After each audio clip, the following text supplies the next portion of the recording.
이 말씀을 먼저 드리고 싶습니다. 아무에게도 악으로 악을 갚지 말고 오직 모든 사람에게 선을 행하라. 이 구절의 주석은 그렇게 되어 있습니다. 엄격한 정직성을 길러라. 엄격한 정직성을 길러라. 이어서 말합니다. 우리는 이 생을 단 한 번만 지나갈 뿐이다. 참으로 엄숙한 얘기입니다. 여러분, 인생은 한 번만 지나갑니다. 다시 돌이킬 수가 없습니다. 그러므로 말씀드립니다. 엄격한 정직성을 길러라. 그러면 누가 구원받아요? 그러면 누가 구원받습니까? 저는 오늘 금요일 안식일 믿음으로 마음의 의의 주제를 함께 다룰 것입니다. 오늘은 서론으로 말씀을 좀 드릴 텐데요. 그러면 누가 구원받습니까? 여러분 잘 아시죠? 부자가 천국 가는 것은 마치 낙타가 바늘 구멍 가는 것보다 마다 더 어렵다. 더 어렵다. 이 말씀을 하시자 아는 것처럼 제자들이 집과 전토와 가족과 모든 걸 내팽개치고 주를 따랐던 제자들이 자신들도 그 말씀에 포함된 사실을 깨닫고 자신들도 구원의 위기임을 느끼고 부르짖었습니다. 그런 적 누가 구원받을 수가 있단 말입니까? 라고 누가복음 18장에서 바울이 베드로가 외쳤습니다. 이 시간 다시 한번 부담스럽지만 말씀을 있는 그대로 믿음으로 선포하려고 합니다. 이사야 21장을 먼저 펴기를 바랍니다. 이사야 21장 다시 반복합니다. 이 생은 한 번밖에 지나가지 않습니다. 그러므로 증언은 말하기를 영생의 문제에 있어서 우리는 실수할 수가 없다. 실수할 수가 없습니다. 한 번 지나간 인생 돌이킬 수가 없습니다. 그러므로 어떻게 하여야 영생을 얻는가에 대해서 확실한 답과 체험을 통하여 정말 구원의 기쁜 즐거움 가운데서 본향을 여행하시는 우리 모두가 되기를 바라는데, 이 시간 서론으로 몇 가지 말씀을 함께 드리려고 합니다. 이 말씀을 잘 아시는 말씀입니다. 21장 11절 12절을 제가 읽습니다. 투마에 관한 경고라. 경고라. 사람이 세일에서 나를 부르되 파수꾼이여 밤이 어떻게 되었느냐. 두 번 연거푸 묻습니다. 정언은 그렇게 표현합니다. 파수꾼에게 두 번 연거푸 물었다. 연거푸. 아주 조급하거든요. 징조가 보이거든요. 정확히 보이거든요. 밤이 어떻게 되었느냐. 밤이 어떻게 되었느냐. 정언을 첨부하면 파수꾼은 서슴거리지 않고 머뭇거리지 않고 즉시 대답했습니다. 아침이 오나니 밤도 오리라. 내가 물으려거든 물어보아라. 너희는 돌아올지니라. 이 구절을 편 까닭은 21장 11절 12절의 영적 파수꾼이란 제목의 마지막 문단을 좀 읽고 싶습니다. 왜냐하면 말씀을 제가 있는 그대로 분명하게 납할 소리를 내야 되겠다. 우리 주님은 우리를 너무 사랑하시기에, 죄인을 너무너무 사랑하시기에 죄인의 귀에 아첨의 말은 한마디도 할 수가 없었대요. 교회전 상고를 보시면 모세와 아론장의 대반역이라는 챕터에 있는 말씀입니다. 사람들은 아론을 좋아했다. 모세를 싫어했대요. 아시죠? 무슨 말씀인지. 거짓된 동정은 죄인을 파멸시키기 때문에 주님은 아론을 죽이려고 하셨죠. 파수꾼들은 분명 나팔 소리를 내야 합니다. 왜요? 영혼의 위기가 달려있기 때문입니다. 여러분. 어떻게 구원받습니까? 그러면요, 하나님께서 저 사람을 기별자로 불렀는가라는 증표 가운데 하나가 뭔가, 그 설교를 들은 사람 마음속에 탄식이 터져나오게 만들어주는 것이랍니다. 어찌할꼬 회개하고 주 예수를 믿으라 라는 기별이 터져나오게 기별을 선포해야 한대요. 자, 보겠습니다.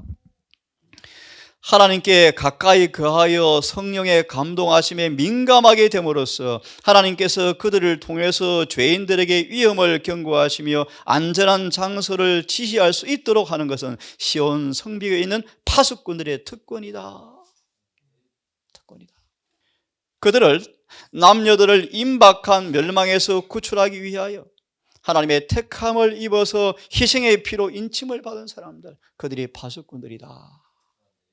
또한 죄의 확실한 결과에 대해서 동료 인간들에게 신실히 경고하고, 확실한 결과에 대해서 동료 인간들에게 신실히 경고하며 교회 이익을 신실히 옹호하여야 한다. 한시라도 방심하여서는 안 된다. 그 일은 인간의 모든 기능을 다 발휘하지 않으면 안 되는 일이다. 그들의 목소리는 나팔 소리처럼 높여져야 하며 떨리는 불확실한 소리는 한 번이라도 내어서는 안 된다. 싹쓸 위해서 일할 것이 아니라 일하지 않고는 견딜 수 없기 때문에 또한 복음을 전하지 아니하면 화가 그들에게 미칠 것을 깨닫고 신실히 일하여야 한다. 이런 영적 파수꾼이 되기를 원하고 그런 파수꾼들이 교회를 꽉 채웠으면 좋겠어요. 그래서 오늘 내일 걸쳐서 이 소리를 제가 다시 바랄 것입니다. 예, 확실합니다. 구원 받으려면 믿음으로 말미암아 의로우셔야 돼요. 정말 의롭게 되어지지 않으면 아무도 하늘에 갈 수가 없습니다, 여러분. 오늘 내일 그 주제를 함께 다루려고 합니다. 다시 한 말씀을 더 보겠습니다. 스바냐를 펴시기 바랍니다. 스바냐서 1장을 펴시기 바랍니다. 여러 번 말씀을 드렸습니다. 스바냐 공부해 보셨죠?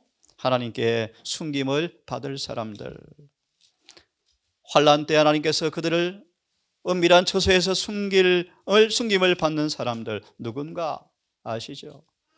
공의를 행하며 인자를 사랑하며 겸손히 말씀을 따라 순종하는 사람밖에 없다 라고 말씀하시는데, 스바냐 1장 14절을 제가 보고 싶습니다. 여호와의 큰 날이 가깝도다. 가깝고도 심히 빠르도다. 여호와의 날의 소리로다. 용사가 거기서 심히 애곡하는도다. 그 날은 분노의 날이요, 환난과 고통의 날이요, 황무와 폐괴의 날이요, 깜깜하고 어두운 날이요, 구름과 흑암의 날이요, 나팔을 불어 경고하며 견고한 성읍을 치며 높은 망대를 치는 날이로다. 내가 사람들에게 고난을 내려 소경같이 행하게 하리니 이는 그들이 나 여호와께 범죄하였음이라. 또 그들의 피는 흘려서 티끌같이 되며 그들의 살은 분토같이 썩어서 흙으로 돌아간다라고 말하고 있습니다. 16절, 그때 그들의 은과 금이 여호와의 분노의 날에 돈과 재산이 그들을 능히 건지지 못할 것이요, 온 땅이 여호와의 질투의 불에 삼키우리니 이는 여호와가 이 땅 모든 금이를 멸절하되 놀랍게 멸절할 것이미로다. 이 날이 가까웠습니다. 보시겠습니까? 주님께서 오신다는 기별, 주님께서 오신다. 주님께서 오신다. 그대의 머리를 들고 기뻐하라. 이 기별이야말로 네 번째 줄에 가장 복되고 가장 즐거운 소식이고, 가정에서 거듭거듭 반복해서 전해야 할 기별이 바로 이 주께서 다시 오신다. 그러면 여러분 만날 준비를 하셔야죠. 마지막 문장을 보시면 참된 파수꾼의 음성이 지금 계속해서 들려야 할 필요가 있다. 우린 여호와의 큰 날을 위하여 예비해야 하므로 분명한 나팔 소리를 내야 한다. 누가 그날에 설 것인지요. 제가 오늘은 사실 라오디아 교회 기별을 하려다가 미뤘습니다. 우리는 늦은 비를 받기 위해서 반드시 라오디아 교회 기별을 받아들이고 순종하여 그 기별의 처방전에 따라서 치료가 되어야 돼요. 그래야 늦은 비를 받아요. 정리가 되어지면 한번 안식일에 또 말씀을 드리겠습니다. 그 다음도 읽기를 원합니다. 낭비할 시간이 없다는 것입니다. 온 땅의 경고를 바라라. 사람들에게 여호와의 날이 가까웠고 심히 가까이 이르렀다는 것을 말해 주어라. 경고를 받지 못한 자가 한 사람도 없게 하라. 우리 자신이 다른 사람들보다 먼저 받아들인 진리를 따라 우리는 같은 진리를 다른 사람들에게 나눠주는 일에 빚진 자들이 된 것이다. 우리에게 낭비할 시간이 없다. 흑암의 권세는 열렬한 힘을 기울여 활동하고 있고 사탄은 마치 이리가 먹이를 찾고 있는 것처럼 현재 졸고 있는 영혼들을 사로잡기 위하여 살금살금 기어들어오고 있다. 미국의 그 사업은 우리가 예상한 것보다 수행하기 더 힘들 것인데, 주님의 재림은 우리가 처음 믿을 때보다 더 가까워졌다. 맞죠? 선악의 대쟁투는 그 마지막 종국에 다다르고 있다. 바다와 육지에 일어나는 모든 재난에 대한 보고는 만물의 마지막에 가까웠다는 사실을 증거해주고 있다. 계시록 6장, 7장, 8장을 연구하고 가르치는데요, 이런 표현이 있어요. 분노한 꽃비 풀린 말들이 세상을 향해 치 달리는 것을 계시로 보았는데, 그러자 칼, 기근, 원형이 지상을 황폐하게 만들었다. 그때 누가 살아남을 것인가? 그 전에 주님께서 갑자기 신실한 부모의 아이들을 순식간에 데려갈 것입니다. 환난 때 아이들을 보호하시기 위해 주님께서 그런 일도 말씀을 미리 하셨어요. 여러분, 그때가 다가오고 있습니다. 그때가요. 칼과 기근과 언역으로 온 땅이 황폐해질 때가 오고 있어요. 여러분, 우리는 피난처에 숨기 위해서 믿음으로 의롭게 되는 것이 무엇인지 빨리 체험하셔야 돼요. 맞아 있습니다. 우리 앞에 전개될 큰 사건들을 기대하고 있는 그리스도인으로서 그의 맥박이 빨리 뛰고 있지 않은 자가 있는가? 예, 정리하면요, 저는 다시 한번 분명한 소리를 내고 싶어요. 우리 영혼의 구원이 위기에 달렸기 때문입니다. 사로 2장 10절을 펴시기를 바랍니다. 사로 2장 10절을 이 말씀을 통하여 주님께서 어떻게 영혼을 다루셨는가, 주님께서 어떻게 진리를 선포하셨는가 한 예정을 다시 한번 확인을 해보겠습니다. 2장 10절의 말씀이요. 불의의 모든 속임으로 멸망하는 자들에게 임하리니 이는 저희가 진리의 사랑을 받지 아니하여 구원함을 얻지 못함이라. 예를 들면 구원을, 값진 진주를, 구원을 항상 찾는 사람들이 있다. 그런데 잘 들어보실래요? 그들은 구원의 진주를 발견하지만 자신의 소유를 다 팔아 사지는 않고 있다. 예를 들까요? 구원의 진주를 발견하고 그 진주가 자신의 소유가 되기 위해서 비용을 지불할 것을 알지만 낱낱이 성경과 조화되지 않은 습관을 버리지는 않는다. 이런 뜻입니다. 다시 말하면 진리의 사랑을 받지 아니한다, 그런 뜻이에요. 이해되셨습니까?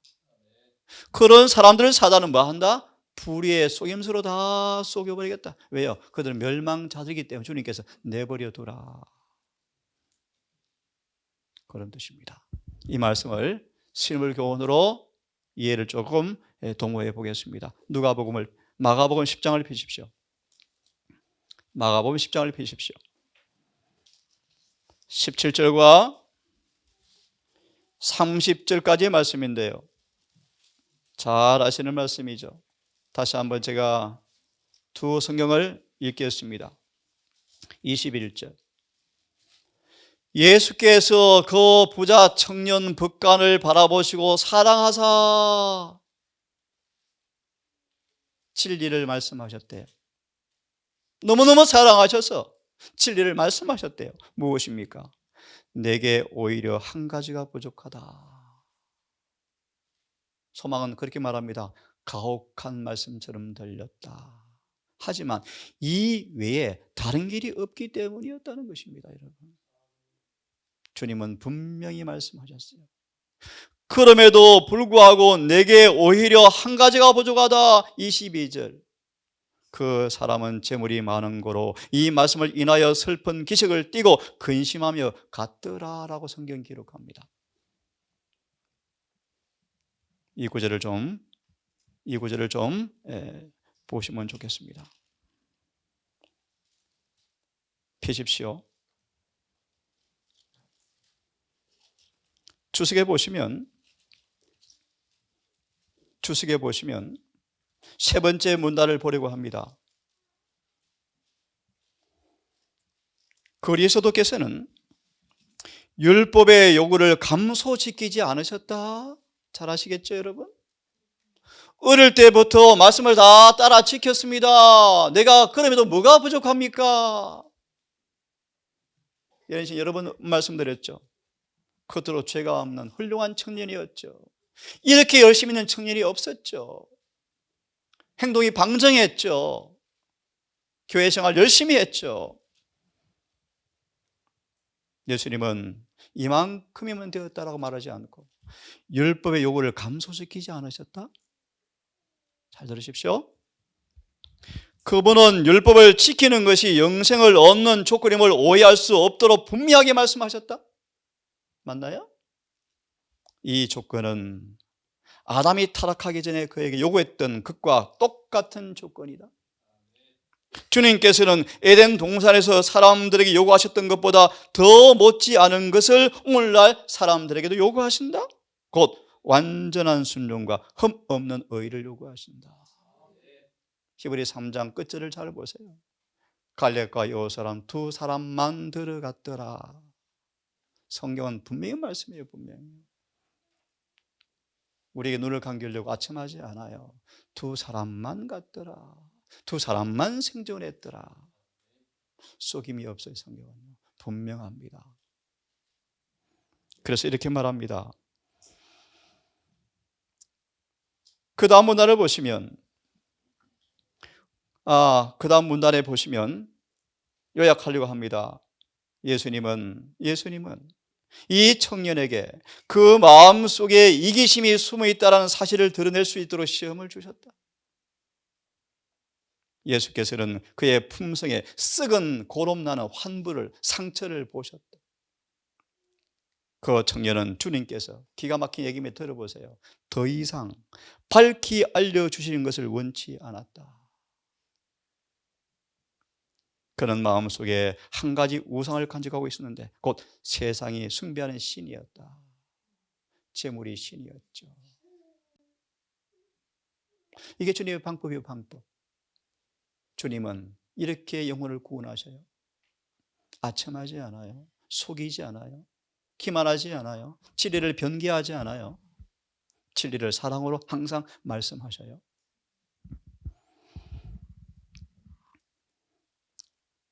구속 역사를 가져오신 분들은 시대소망 500페이지를 좀 펴시기를 바랍니다. 제가 이런 맥락에서 오늘 내일 의의 기별을 함께 나누겠습니다. 소망, 내가 오히려 한 가지가 부족하니 제가 다시 이것은 꼭 좀 읽어야 되겠습니다. 816 찾을게요.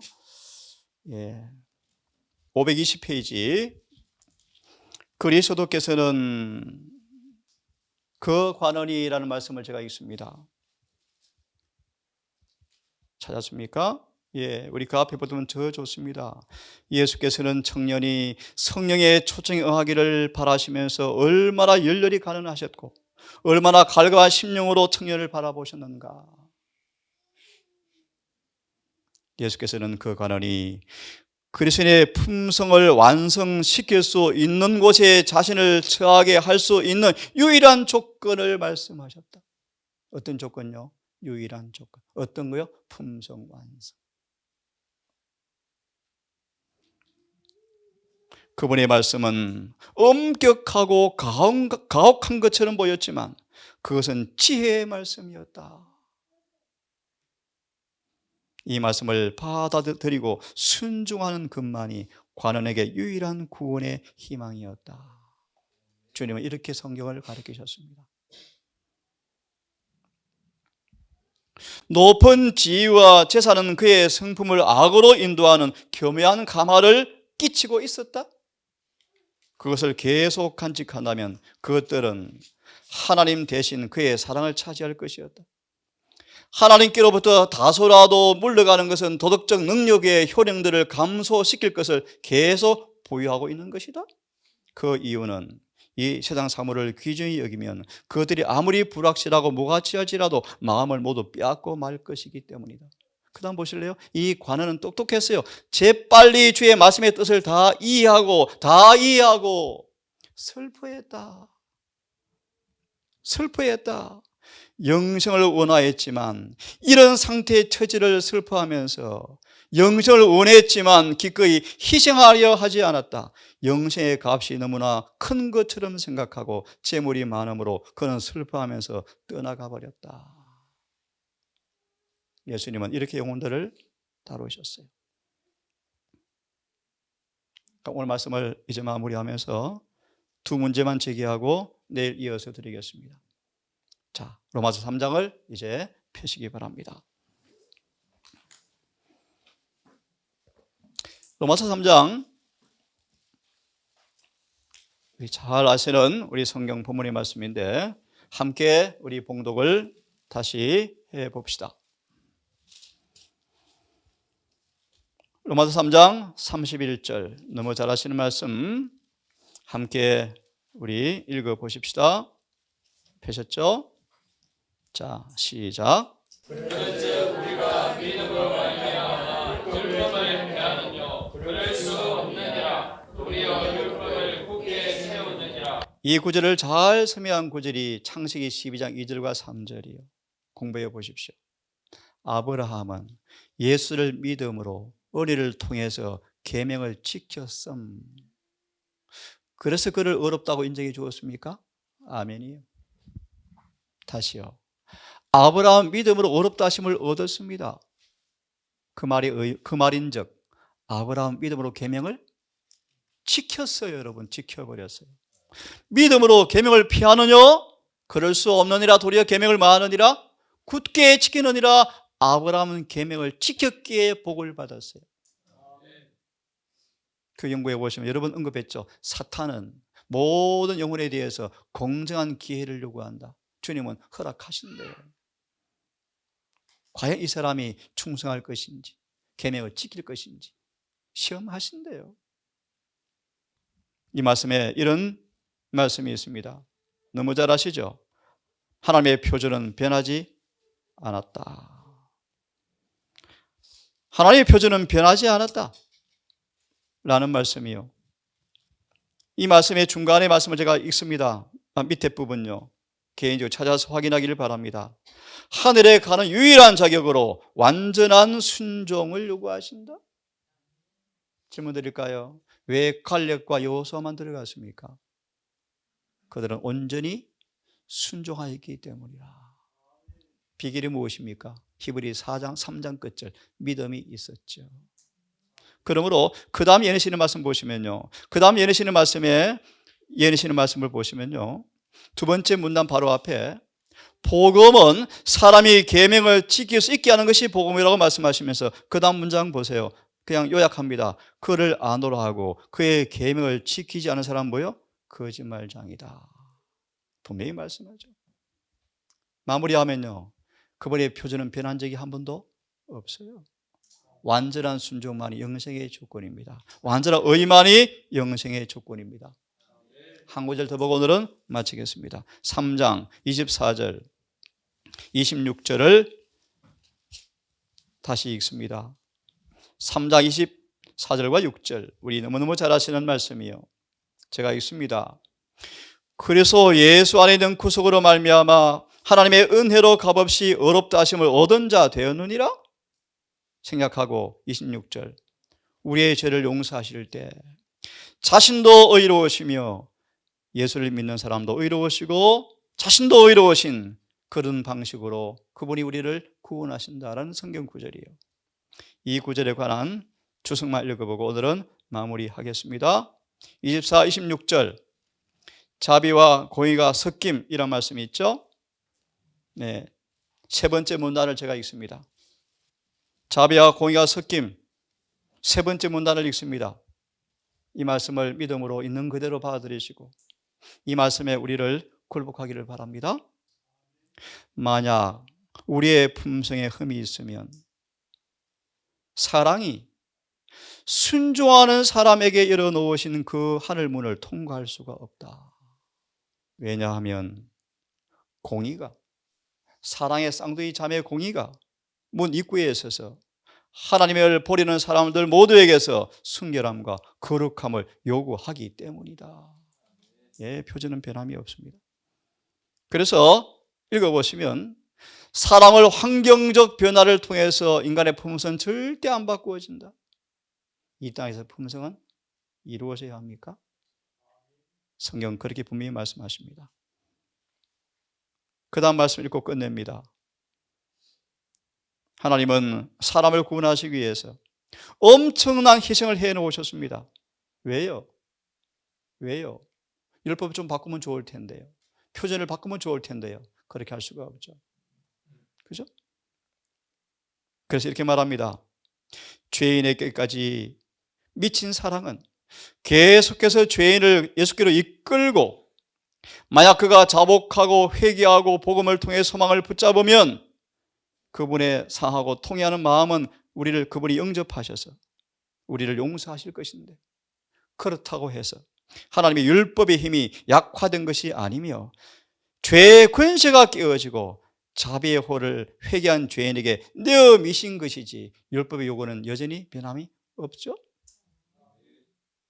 그래서 우리 유일한 희망은 믿음으로 의롭게 되는 거예요, 여러분. 내일 함께 공부하겠습니다. 오늘 이렇게 마무리합시다. 하나님은 분명한 나팔 소리를 내기를 원합니다. 그분은 그렇게 영혼들을 취급하셨습니다. 영생의 조건은 변함이 없습니다. 그 표준에 미치기 위한 유일한 방법은 하나밖에 없습니다. 믿음으로 말미암아 의롭게 되는 것입니다. 내일 공부합시다. 거룩하신 아버지, 이렇게 분명한 성경과 정언의 말씀 앞에 유구무원입니다. 우리의 주어지는 평화의 짧은 시간, 낭비할 시간이 없다는 소리를 수없이 들었고 알지만 영적 게으름과 나태함, 졸고 있는 우리의 영적인 죽음들, 아버지, 이런 것들이 우리의 영성을 파괴시키고 좀먹는 일임을 압니다. 내 인생의 영혼의 위치가, 상태가 어떠한지 철저한 점검하고 반성할 시간이 부족할까 염려되어집니다. 야고보서 1장처럼 거울 앞에 면밀히 자신을 비판해 보며 율법의 거울의 빛 앞에 우리의 소리를 살피며 어떤 부분이 환부가 있는지 창상이 있는지 살펴서 아직 성령의 기름과 죄의 피의 현혹을 통하여 고침받을 기회가 있는 동안에 우리의 죄가 용서받고 치유되어져서 사탄 마귀가 어떤 유혹으로 상처를 주는 그 일에도 단단히 예비되어지므로 사단의 시험까지 승리해버리는 그런 의로운 경험이 우리 삶 속에 풍성하게 경험되기를 소망합니다. 성경에 나오는 아름다운 인물처럼 그런 믿음이, 그런 삶이 우리의 실제 삶으로 연결어가는 행복한 경험을 하기 원합니다. 성경의 기사가 아니고 소설이 아닌 우리의 삶 또한 실제로 변화되어지는 경험이 실제라는 사실을 경험하고 싶습니다. 아브라함이 실수와 허물이 있었지만 그가 어떻게 믿음을 의롭게 되어서 모든 명령에 완전한 순종이 가능했는지 그 비결을 우리 또한 배우기를 원합니다. 그분하시길 아버지, 이 주제를 통하여 다시 한번 믿음의 의를, 진리를 이야기하시고 우리 삶 속에 순종함으로 다 의를 소유하고 계명을 지키는 복 있는 자가 되게 주시옵소서. 아버지, 이제 한 주가 다 마무리되었고 안식 시간이 벌써 되었습니다. 내일 해가 지도록 이사야 58장의 말씀처럼 문자에 따라서 계명에 따라 안식일을 지키는 모두가 되게 하셔서 세상이 침식할 수 없는 하늘의 평강이, 의가, 은혜가 우리 마음을 주관하셔서 주님과 교제하며 하늘을 그리워하고 생각하고 함께 성도의 교제하는 아름다운 시간 되게 하셔서 안식일이 끝나는 시간이 아쉬워하고 너무나 정들었던 시간을 보내는 그런 마음으로 안식일을 마무리할 수 있도록 우리 모두에게 함께해 주시옵소서. 이 모든 말씀을 우리를 사랑하시는 예수님 이름으로 기도합니다.